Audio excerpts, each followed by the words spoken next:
ये भगवान ने दिखाया यहाँ चतुर्भुज रूप से प्रकट होकर के कि मुझे जो गर्भ में आया हुआ मानते हैं वे मेरे रूप को नहीं जानते। मैं सब कुछ बन सकता हूँ पर अपने स्वरूप में नित्य स्थित रहता हूँ। तो भगवान यहाँ पर बालक पीछे बने, पहले ये छोटे से बालक के रूप में प्रकट हुए। कैसे प्रकट हुए? इनके नेत्र कमल के समान कोमल अंबुजे क्षण। कमल में कोमलता है, कमल में विशालता है। तो कमल के समान भगवान के कोमल और विशाल नेत्र देखते ही मन लुभा जाता है। 4 भुजाएं भगवान के हैं, उनमें शंख गदा चक्र और कमल लिए हुए। तो वसुदेव जी के मन में आया कि शायद भगवान के पार्षदों का वर्णन भी ऐसा ही आता है, 4 भुजा वाले, शंख चक्र गदा पद्मधारी। पार्षद न हो तो पार्षदों के श्रीवत्स का चिन्ह नहीं होता और कौस्तुभ मणि नहीं होती, 4 हाथ तो होते हैं। ये देखने लगे तो दिखाई दिया श्रीवत्स लक्ष्मण गलशोभि कौस्तुभम पीतांबरम सांद्र पयोद सौभगम। भगवान के वक्षस्थल पर ये एक सुवर्णमयी रेखा होती है दाहिनी ओर भगवान की। यहाँ पर दाहिनी ओर एक सुवर्णमयी रेखा होती है, लक्ष्मी का चिन्ह होता है। तो देखा कि वक्षस्थल पर भगवान के श्रीवत्स का चिन्ह है ज्यों का त्यों, और भगवान के श्री गलदेश में गले में कौस्तुभ मणि सुशोभित हो रही है, जगमगा रही है। और सांद्र पयोद सौभगम पीतांबरम, कहते हैं कि भगवान का जो शरीर है कैसा है, दिव्य वर्ण कैसा है कि वर्षाकालीन मेघ के समान परम सुंदर श्यामल शरीर है। इस शरीर की 3 प्रकार से उपमा दी है भगवान मानस में आया है। और भगवान श्री कृष्ण के वर्णन में तो बहुत जगह ऐसी की जाई है। नील सरोवर नील मणि नील नीरधर श्याम, रसमयता नीलधर और कोमलता सरोरु और सुचिक्कणता नीलमणि, प्रकाशयुक्त सुचिक्कणता। तो नील सरोरु नील मणि नील नीरधर श्याम। तो भगवान का जो नवनील नीरद वर्ण है ये रसमय है और ये अत्यंत सुचिक्कण है, तेजोमय है और ये कोमल है। तो ये भगवान का सुंदर नील मेघ के समान परम सुंदर श्यामल शरीर, इस पर पीतांबर फहरा रहा है और महारवैदूर्य किरीट कुंडल त्वचा परिष्कृत सहस्र कुंतलम। ये अमूल्य माने जो भगवान के श्रीअंग पर जिसका विराजित होना ही जिसका महामूल्य है, जिसको भगवान ने अपने अंग पर स्वीकार कर लिया तो भगवत रूप बन गई। तो ये अमूल्य है, बहुमूल्य है, महान किसी को मिलती नहीं। इस प्रकार की वैदूर्य मणि के द्वारा इनके किरीट बने हैं, कुंडल हैं और कुंडल और किरीट की कांति से सुशोभित हो रहे हैं। इनके जो घुंघराले बाल हैं, ये कुंडलों की जब कांति पड़ती है और ये मुकुट की आभा पड़ती है तो इनके सुंदर घुंघराले बाल हैं, कुंचित कच है। और ये घुंघराले बाल जब ये पड़ती इन पर ये आभा, तब ये सूर्य की किरणों के समान चमक उठते हैं। तो सूर्य की किरणों के समान ये भगवान के काले कृष्ण कुंचित केश ये सब जगमगा रहे हैं। और भगवान के उद्दाम कांचिंग कंकणा देवे ही, भगवान की के कटि प्रदेश में सुंदर बड़ी मनोहर ये करधनी की लड़ियां जगमगा रही हैं। ये जो कांची भगवान की है ये दिव्य रत्नमयी है। यहाँ पर ये बात ध्यान में रखने की है कि भगवान का शरीर, भगवान के गहने, भगवान के कपड़े, भगवान के अंग पर आने वाले रत्न, ये सब के सब भगवत रूप हैं, चिदानंदमय हैं, चेतन हैं। ये कभी कभी अलग पुरुष रूप में सेवा करते हैं और कभी कभी भगवान की अंग की सेवा करने में लग जाते हैं, निरंतर सेवा में रहते हैं। तो भगवान के कटि प्रदेश में चमचमाती हुई तागड़ी करधनी की लड़ियां सुशोभित हो रही हैं और भगवान की भुजाओं में ये बाजू बन रहे। भाई लोग कहते हैं भगवान गहने क्यों पहनते हैं, क्या गहनों से भगवान की शोभा है? अरे गहनों से शोभा नहीं है, पर गहनों को सुशोभित करना है, गहनों के जीवन को धन्य करना है। गहने अगर भगवान के अंगों के साथ स्पर्श नहीं पा गए तो जगत में गहनों का जीवन और जन्म ही निरर्थक गया। तो भगवान तो चाहते हैं कि सबको उनका स्पर्श प्राप्त होकर के सब धन्य हो जाएं। इसलिए भगवान स्वयं गहने बन करके और अपने आप को सुशोभित बनाकर उनको सुशोभित करते हैं।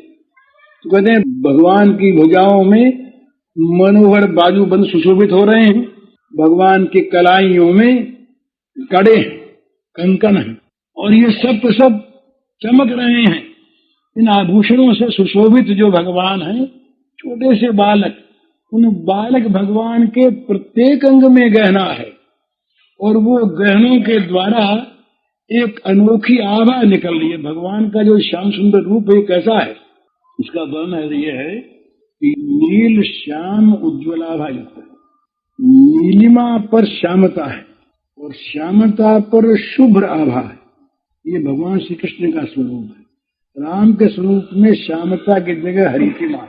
इतना उनका नील हरित शुभ्र आभा युक्त है। और भगवान श्री कृष्ण का जो वर्ण है ये नील श्याम शुभ्र आभा युक्त है, उज्ज्वल आभा है।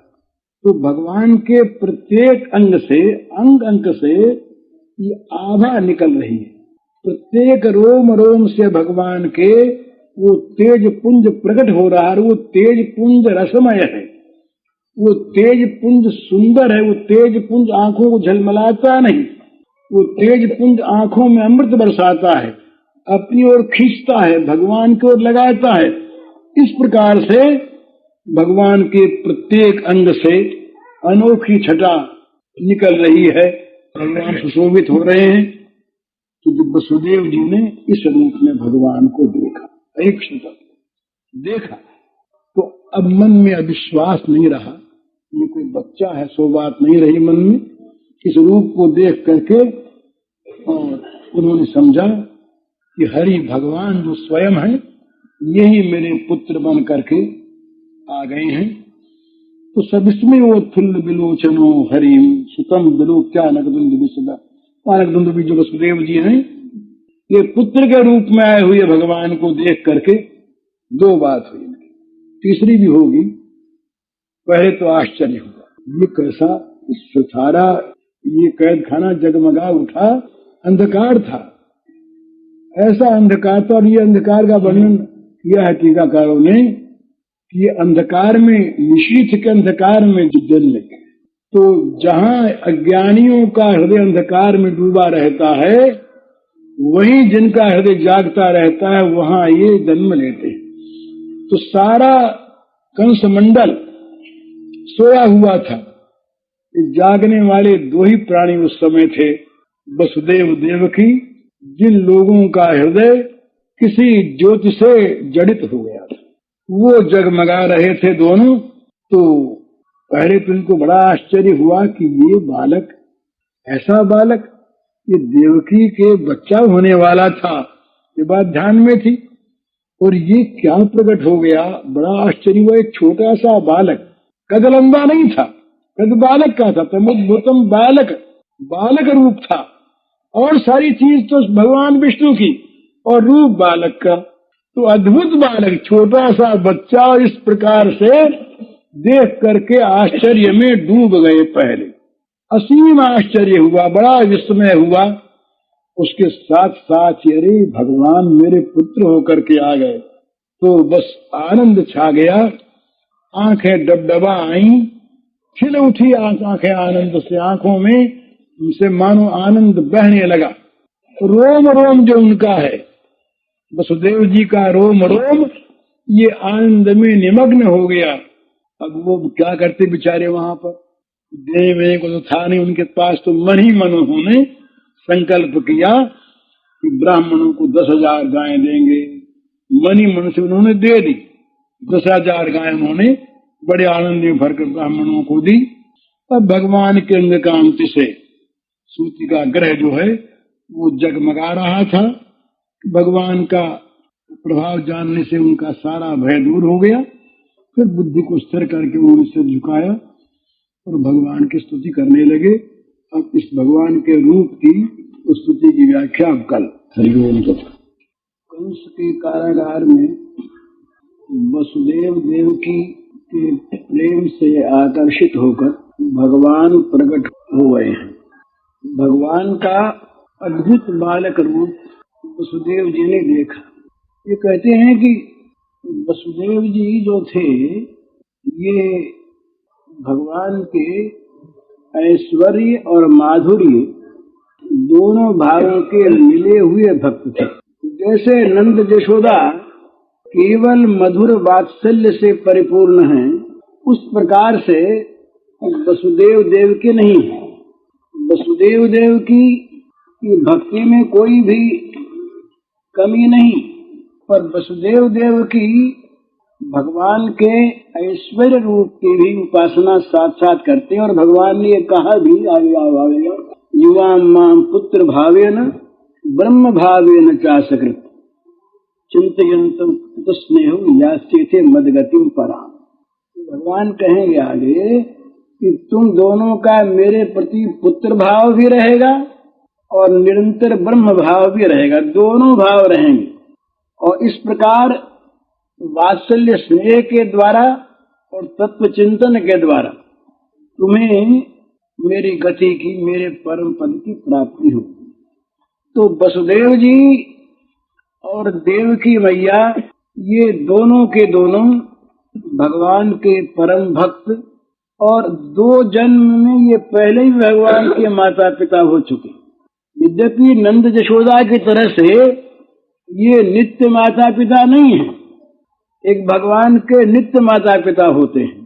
वे पर धरा द्रोण की भांति कभी बीच में दूसरे भी उसमें संपर्क आ जाते हैं, पर वो जब भगवान का अवतरण होता है तो माता पिता वही आते हैं।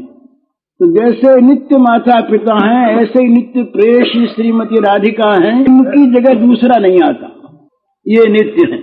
तो ये नित्य माता पिता नंद यशोदा की भांति ये वसुदेव देव की नहीं है, तथापि ये इतने भक्त हैं और इतना इनके अंदर देव भाव है।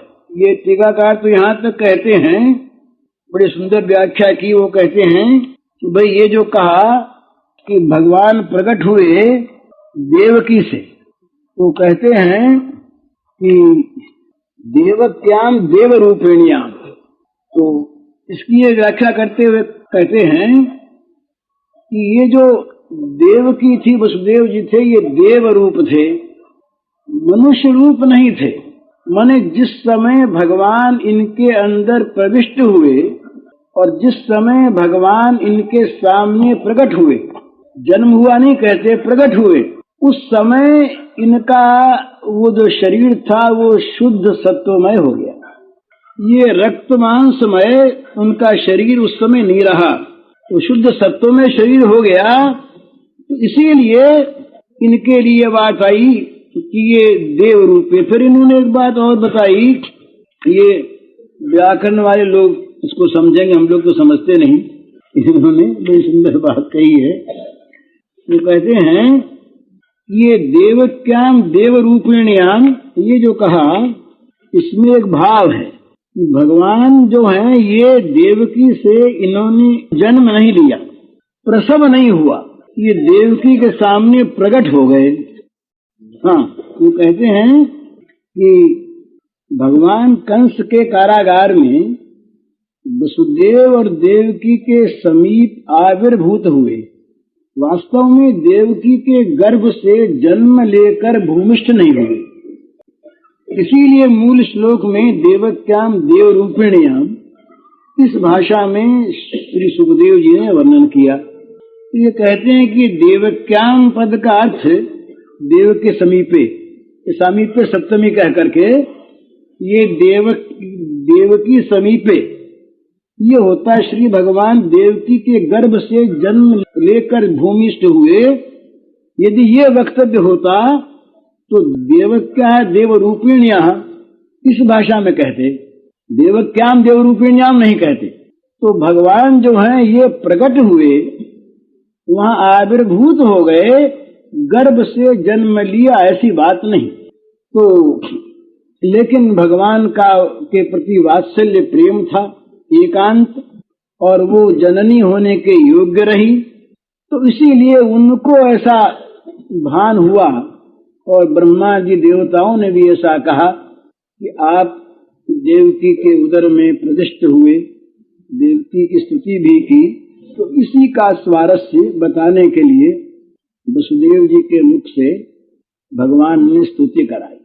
तो भगवान जब प्रकट हो गए, और जब प्रकट हो गए तो भगवान के अद्भुत रूप को देखकर और वसुदेव जी चकित हो गए, विस्मित हो गए कि हम जिस रूप का ध्यान किया करते थे, चतुर्भुज रूप का, और जिस रूप की हम व्याख्या पढ़ा करते थे शास्त्रों में, जिन नारायण रूप की हम पूजा किया करते थे, ये इस कंस के कारागार में, इस अकेले कक्ष में ये कहाँ से आ गया है? तो वही सपना तो नहीं, आधी रात का समय कहीं सो गया हूँ, सपना आ गया हो, ये तो नहीं। ये तो प्रत्यक्ष दिखता है, खुली आंखें हैं मेरी, और तमाम कारागार में चारों तरफ प्रकाश फैल गया है।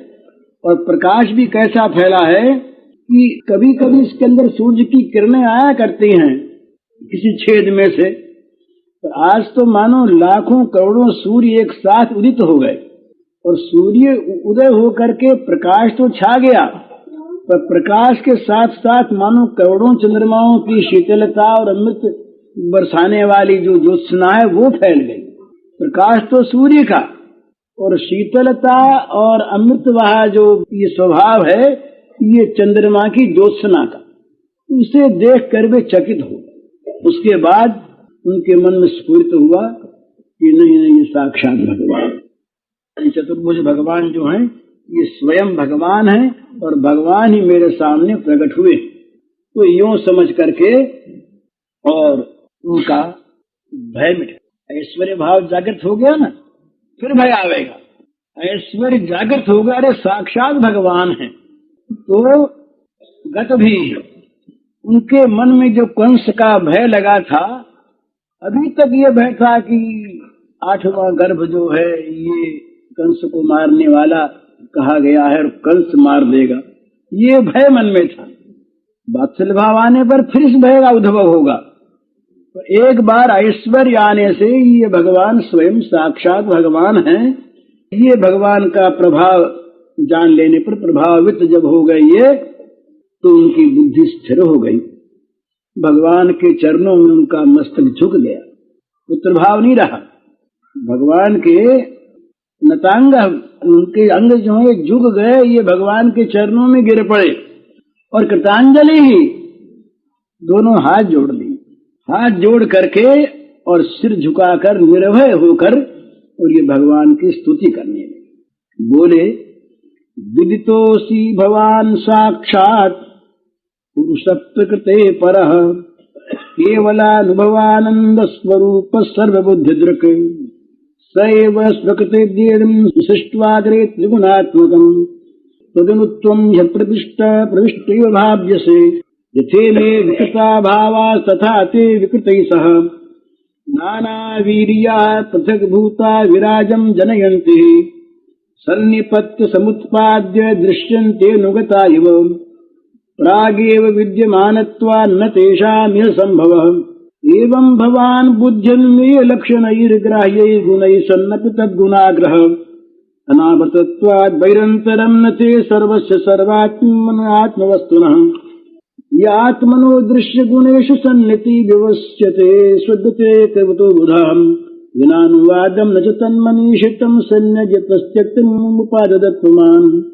त्वत्तोष जन्म स्थिति संयमान् विभो वदन्त्यनीहाद गुणाद विक्रियात्, ईश्वरे ब्रह्मणि नो विरुध्यते तदाश्रयत्वाद्प्रचार्यते गुणैः, तत्त्वं त्रिलोकस्थितये स्वमायया विवर्ष शुक्लं खल्वन्दनात्मनः, सर्गाय रक्तं रजसोपबिम्बितं कृष्णं च वर्णं तमसा जनात्यये, त्वमस्य लोकस्य विभोरिक्षुषुर्गृहेऽवतीर्णोऽसि ममाखिलेश्वरम्, राजन्य संज्ञा सुरकोट यूथ पय निर्व्यूहमाना निश्चसे चमूः अयं तो सभ्यस्तव जन्मनो गृहे श्रुत्वा गजास्ते निवधित सुरेश्वरम् सतीवतारम् पोषे समर्पितम् श्रुत्वा धुनैवाभिरसरत्वदायुधा। स्तुति। तो पहले कहते हैं ये कि महाराज मैं आपको जान गया, विदितोऽसि। इस एक श्लोक पर जरा विशेष कहते हैं, फिर संक्षेप में ये देखा इन्होंने, देख करके, और ये नहीं कहा कि मैंने देख लिया, मैंने देख लिया ये नहीं कहा। वसुदेव जी बोले कि महाराज मैंने जान लिया, विदितोऽसि। तो कहते हैं कि शंख चक्र गदा पद्मधारी भगवान के ये श्री विग्रह को देख करके परम विस्मित हो गए वसुदेव जी, और फिर मन में भक्ति भाव आ गया, भगवान का प्रभाव जागृत हो गया, और हाथ जोड़ करके साष्टांग प्रणाम करके और ये स्तुति करने लगे। तो वसुदेव जी ने सबसे पहले बड़े सम्मान के साथ कहा, प्रभु भगवान भगवान विदितोऽसि, प्रभु मैं आपको जानता, आप जो मेरे पुत्र रूप से अवतीर्ण हुए हैं, मैंने आपकी कृपा से ये जान लिया। ये मैंने देखा, पर देखा ही नहीं, देखने पर भी नहीं जानना होता, मैंने जान लिया। न चक्षुषा पश्यति रूपमस्य, श्रुतियों में आया है कि भगवान का रूप इन आंखों से नहीं देखा जाता। तो क्या इसका ये अर्थ है कि भगवान के रूप नहीं है? अरूप भगवान हैं, रूप वाले नहीं हैं?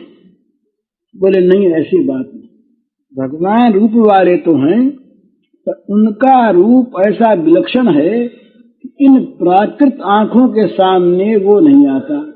ये प्राकृत आंखें उनको नहीं देख सकती।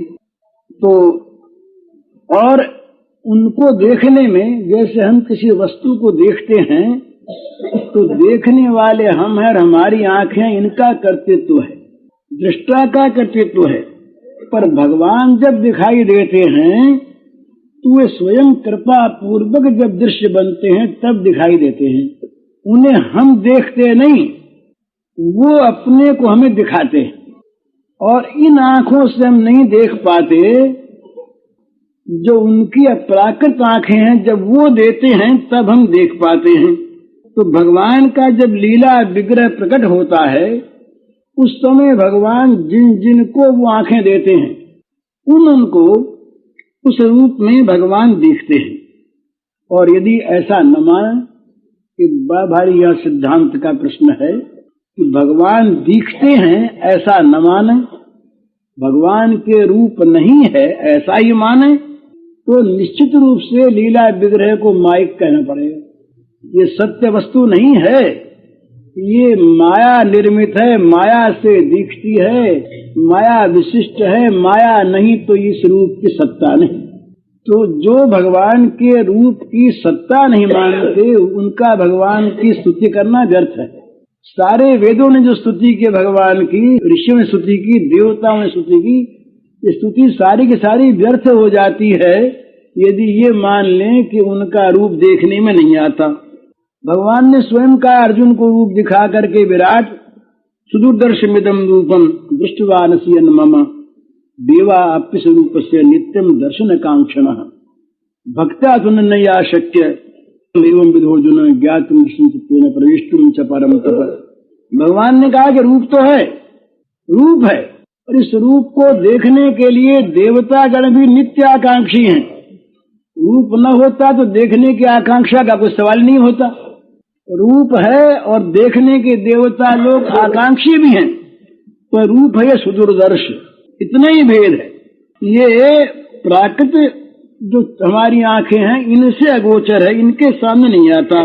ये भक्ति के द्वारा भगवान के चरणों का आश्रय करने पर जब भगवान की कृपा का उदय होता है, तो भगवत कृपा से ये सुदूरदर्श जो भगवान का स्वरूप है, इसके दर्शन हुआ करते हैं। तो मेरी आंखों से मैंने देख लिया।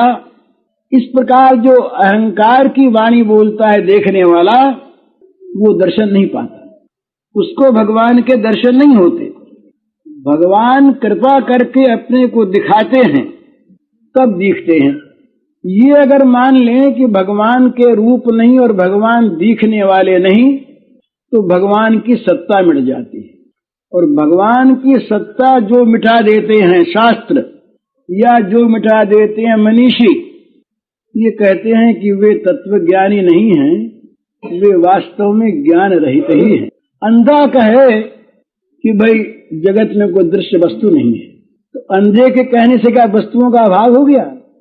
अरे उसे नहीं दिखता, अंधे के पास देखने की शक्ति नहीं है, इसलिए उसे ये दृश्य वस्तुएं नहीं दिखती। पर दृश्य वस्तुएं तो हैं और आंख वाले देखते हैं। इसी प्रकार से भगवान का जो श्री विग्रह है ये नित्य है, सत्य है, सनातन है, भगवत रूप है, पर भक्तों को ये दृष्टिगोचर होता है, अन्यों को नहीं होता। और जो भगवान का रूप मानते नहीं, उनके लिए तो देखने का कोई प्रश्न ही नहीं आता, वो तो देखना चाहते ही नहीं। तो भक्त चूड़ामणि जो वसुदेव जी हैं, इन्होंने कंस के कारागार में भगवान की असीम कृपा से भगवान को देखा, लेकिन उनके मन में ये नहीं आया कि मैंने अपनी आंखों से देखा। हम त्वाम पश्यामि ये नहीं कहा उन्होंने, मैं तुम्हें देख रहा हूं, ये प्रयोग नहीं किया। भवान विदितोसि, ये कर्मवाच्य प्रयोग किया। तो यहाँ पर दृष्टा गौण है और दृश्य जो भगवान है वे मुख्य हैं। ये तत्व बतलाया। आंखों के द्वारा देखते हुए भी वो कहते हैं विदितोसि। इससे ये बात भी सिद्ध होती है कि आंखों से, कानों से, नासिका से, इन इंद्रियों से अगर संस्पर्श हो जाए, इनको देख ले किसी विषय को, तो उस विषय का तो ज्ञान होता है। लेकिन भगवान जो है इन आंख कान से दिखने वाले विषयों की भांति नहीं है। ये अगर चाहें तो बिना आंख वाले को अपना रूप दिखा दें, और न चाहें तो 1000 आंख वाला भी न देख सके। केवल आंख से देखकर भगवान के रूप को कोई पहचान ले, ये बात नहीं है। वो कहते हैं कि जिसके 1000 आंख हैं, वे भी अगर भगवान न दिखाना चाहे अपने को तो नहीं देख सकते। और जो सर्वथा अंधा है, जगत की किसी वस्तु को जो नहीं देख पाता, भगवान चाहें तो उसको देख सकते हैं।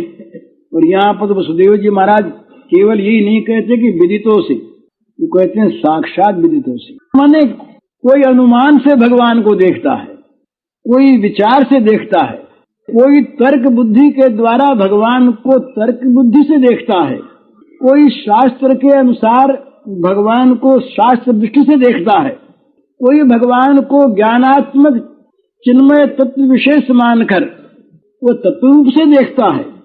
परंतु वसुदेव जी कहते हैं कि मुझ पर तो साक्षात कृपा आपकी, कि साक्षात आप मेरे सामने दृष्टिगोचर हुए। दृष्टिगोचर ही नहीं हुए, आपने अपने को पहचानवा दिया, परिचय करा दिया कि मैं केवल जो दिखता हूँ वो केवल दृश्य ही नहीं हूँ, मैं जो सबका मूल है वो हूँ, और मैं केवल तुम्हारे लिए ही यहाँ पर प्रकट हुआ हूँ।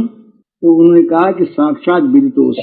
तो भगवान की अपार कृपा से वसुदेव जी महाराज देखकर भ्रांत नहीं होते। जो भक्त नहीं होते, जो भगवान के कृपा परायण नहीं होते, जो गोविंद चरणाश्रित नहीं होते, उनके सामने कभी भगवान अपना आंशिक प्रकाश करते हैं तो वे भ्रांत हो जाते हैं।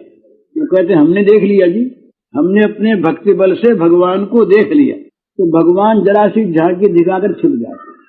तो ये वसुदेव जी मानो कह रहे हैं कि महाराज आप मेरे पुत्र रूप में उत्तीर्ण हुए और आंखों से मैं आपको देख रहा हूँ, तो आप मेरे पुत्र हैं यूं समझ करके और मेरी वंचना नहीं कर सकते आप। मैंने आपको पहचान लिया, आपकी कृपा से मैंने आपको पहचान लिया। आप प्रकृति पर पुरुष, आप प्रकृति से पर पुरुष हैं। जगत की सृष्टि से पूर्व भी आपने जगत के उपादान के लिए प्रकृति का ईक्षण किया था। आप ईक्षण से ही ये महत्त्व, अहंकार तत्व, ये सूक्ष्म मात्रा इत्यादि, ये प्रकृति के परिणाम हुए और अनंत कोटि विश्वों की रचना हो गई। सयुक्षत बहुश्याम प्रदायत ये श्रुति है। तो वसुदेव जी के ऊपर भगवान की अपार कृपा, इसीलिए वसुदेव जी के सामने भगवान स्वरूप से अभिव्यक्त हुए और उनको जना दिया। तो भगवान को ये फिर बताते हैं कि मैं देखिए कहाँ तक पहचान गया हूँ। आप जो हैं भगवान केवल अनुभवानंद स्वरूप, आप केवल अनुभवानंद स्वरूप हैं। जैसे किसी वस्तु के साथ आंखों का संयोग होने पर उस वस्तु का चाक्षुष प्रत्यक्ष होता है, आंखों से प्रत्यक्ष होता है। आंख देखती है तो देख लेती है आंख, ये खंबा है, ये आदमी है, तो इसमें कोई आश्चर्य की बात नहीं। तो भगवान के साथ वसुदेव जी का आंखों का संबंध तो हुआ ही, इसलिए भगवान ने प्रत्यक्ष किया तो कहते मैंने साक्षात देख लिया, इसमें कौन बड़ी बात। पर ऐसा नहीं, वो कंस के कारागार में भगवान को देख करके सिद्धांत की स्फूर्ति हुई और वो ज्ञान हो गया, और ज्ञान होकर के ये बोले कि आप पुत्र रूप में जो मेरे अवतीर्ण हैं ये केवल अनुभवानंद स्वरूप हैं। माने आपके अंदर दृश्यत्व का आरोप नहीं होता, दृष्टा है। जो गेय वस्तु नहीं है वो स्वयं ज्ञान स्वरूप है। तो गेय वस्तु को तो इंद्रियों के संयोग से जान लेता है आदमी, पर जो ज्ञान है उसको क्या जाने। तो भगवान जो हैं तो ये गेय नहीं है, पर यहाँ गेय हो गए। क्यों हो गए? भगवान जो हैं ये प्रेमास्पद है, और भगवान जो हैं ये प्रेम परवश हैं। तो इसलिए चाक्षुष प्रत्यक्ष न होने पर भी भगवान का प्रत्यक्ष होना दुर्घट नहीं। तो यदि किसी के मन में संदेह पैदा हो तो फिर ये कहते हैं कि महाराज आप जो हैं ये केवल अनुभवानंद स्वरूप ये नहीं है, आप सर्व बुद्धि दृढ़ हैं। ये बुद्धि के द्वारा जो कहते हैं मैंने भगवान को जान लिया, वो बुद्धि को देखने वाले वो हैं, सर्वांतर्यामी वो हैं, बुद्धि के साक्षी वो हैं। तो जो बुद्धि के बुद्धि हैं उनको बुद्धि क्या जानेगी। तो ये जो कहें कि हमने बुद्धि के द्वारा जान लिया, हमने भगवान का आनंद प्राप्त कर लिया, भगवान स्वयं आनंद स्वरूप, मैं जान गया, ये कहना नहीं बनता। मैं देख रहा, ये कहना नहीं बनता। तो ये वसुदेव जी महाराज जान करके भी ये कहते हैं कि मैंने जो आपको देखा, ये आपकी कृपा से देखा, आपकी कृपा से मैंने आपको जाना। तो यूं कह करके अब इसका विस्तार करते हैं। तो कहते हैं महाराज ये जो कहते हैं कि भाई आप देवकी के उदर में प्रवेश कर गए, तो उनका मूल रूप बताते हुए ये कहते हैं कि जब सृष्टि की आदि होती है, जगत बनता है, उस समय आप रचना करते हैं जगत की, और रचना करके फिर उसमें प्रविष्ट न होने पर भी प्रविष्ट के समान जान पड़ते हैं। ये आपका स्वभाव है। जैसे ये महत्त्व है, अहंकार है, पंच तन्मात्रा है, ये जब अलग अलग रहते हैं तो उनकी शक्ति भी अलग अलग रहती है। पर जब ये इंद्रियादि 16 विकारों के साथ जब ये सम्मिलित होते हैं तो ब्रह्मांड बन जाता है, और उसमें आप प्रवेश अवश्य जान पड़ते हैं। आप अगर न प्रविष्ट हो तो ब्रह्मांड क्रियाशील न हो, मुर्दार है। लेकिन ये बात नहीं कि आपने प्रवेश किया, आप तो पहले से उसमें विद्यमान थे। भाई सोने का गहना बना, मिट्टी की हांडी बनी, तो मिट्टी की हांडी बनी, सोने का गहना बना। इसलिए अगर ये कहें कि उस मिट्टी की हांडी में मिट्टी प्रवेश कर गई, वो हांडी का आकार मिल गया उसको, सोने के गहने में सोना प्रवेश कर गया, ये बात नहीं। सोना तो था ही, गहने का आकार मिल गया, सोना कोई प्रवेश कर गया है उसमें, ऐसी बात नहीं। तो ठीक ऐसे ही बुद्धि के द्वारा केवल गुणों के लक्षणों का अनुमान किया जाता है, इंद्रियों के द्वारा केवल गुणमय विषयों का प्रत्यक्ष होता है। आप उनमें पहले भी थे, अब भी हैं, तो लोग ऊपर ऊपर से उनको देखते हैं, आपका ग्रहण नहीं करते। असल में आप ही सत्य हैं, परमार्थ सत्य हैं, आप ही बुद्धि के साक्षी हैं, आप अंतर्यामी हैं। गुणों का आवरण आपको ढक नहीं सकता, आप न बाहर हैं न भीतर हैं, आप ही आप हैं। फिर आप प्रवेश करेंगे किस चीज में? तो मैं आपको देख करके, आपके श्रीमुख को देखकर, मैं ये नहीं मानता कि ये दृश्य है, मेरी आंखों के सामने आने वाले ये कोई दृश्य हैं, देखने की चीज है, ये नहीं मानता। ये तो अज्ञानी मानते हैं। जो अपने दृश्य गुणों को पृथक मानकर सत्य मानते हैं वे ज्ञानी।